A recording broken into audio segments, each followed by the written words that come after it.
United States, people have been trained to expect too little. The American people have been played. What the Democratic Party should do is to truly return to the principles of Franklin Delano Roosevelt. Not just alleviate people's suffering, but offer them genuine economic reform. Not just help people survive in an unjust system. The Democratic Party should end an unjust system. President Joe Biden has his first challenger for the 2024 Democratic presidential nomination. Best-selling self-help author and 2020 hopeful Marianne Williamson officially kicked off her next bid for the White House with an opening rally yesterday afternoon at Union Station in the nation's capital. But this time, she tells NBC News, she's not challenging an objectively successful President Biden.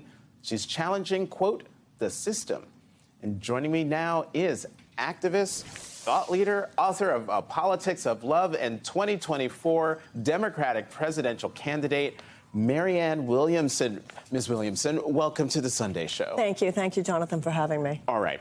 Politics are one thing, but by many objective measures, President Biden's first term has been tremendously successful. Record job creation, low unemployment, a big infrastructure plan passed by Congress. Why are you running to replace him in the White House now? You call him tremendously successful. By the way, he's a nice man. This is not about him personally. You say it's tremendously successful. If you are among the 20% of Americans who are doing pretty well in today's economy, that makes sense. To the 80% of Americans who represent a vast sea of economic despair, outside that island, they're not feeling that the economy is doing well. You still got 64% of all Americans who are living paycheck to paycheck.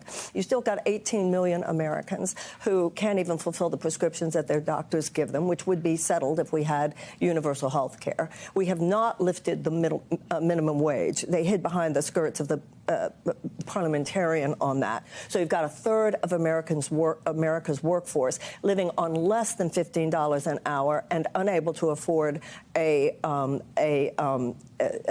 to afford a place to live. And you've got 12 million children who are hungry. And under this administration and that Congress, they had passed the child credit tax, the child credit, which halved child poverty, but then when it expired, they didn't bother to permanentize it. So this inside the Beltway, commentary about how everything's so great is not the visceral experience of the majority of Americans. And I hear you, and I'm sure lots of people who are watching hear you too. My question is, how are you going to achieve that as President of the United States when the folks in that building, especially now with the Republican Congress, they don't want to do any of this stuff? Well, first of all, the Republicans would never have hid behind the skirts of the parliamentarian. That's number one.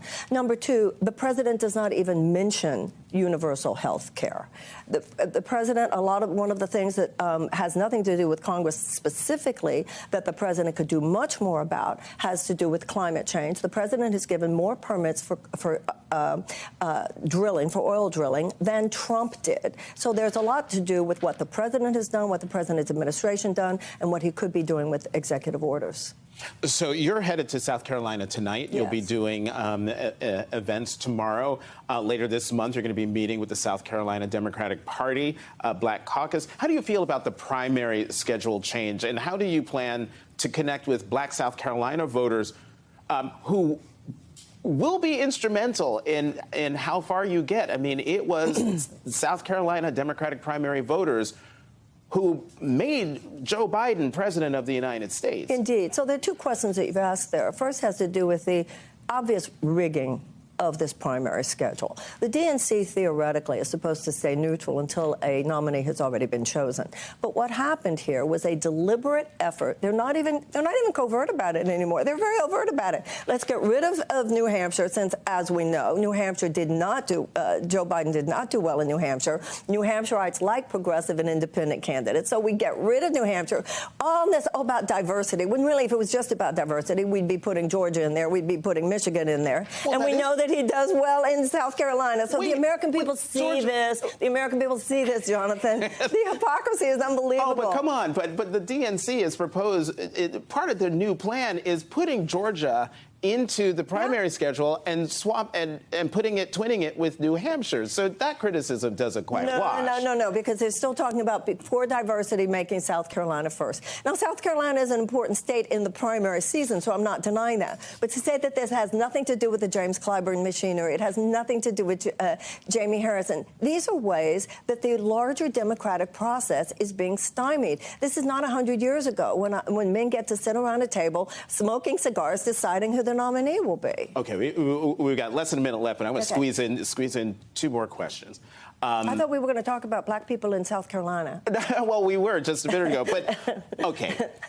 So you're running against a sitting president, which is a daunting task. Yeah. And I'm sure there are a lot of people out there who are thinking, what's she going to do if she's not successful? Will you support the Democratic nominee? Will you support the party if you are not the nominee? I'm going to do everything possible as a patriotic American to make sure that the neo-fascist authoritarian threat that is very real in our country and is very entrenched at this point within the Republican Party does not win the White House in 2024. That's why I'm running. I do not believe that the offering of an agenda where basically the message is the economy is doing well will beat the Democrats in 2024. So I think it's the question is reversed. How are we going to win the presidency in 2024? We are going to offer to the American people genuine economic reform and not just helping you survive what is essentially an unjust system.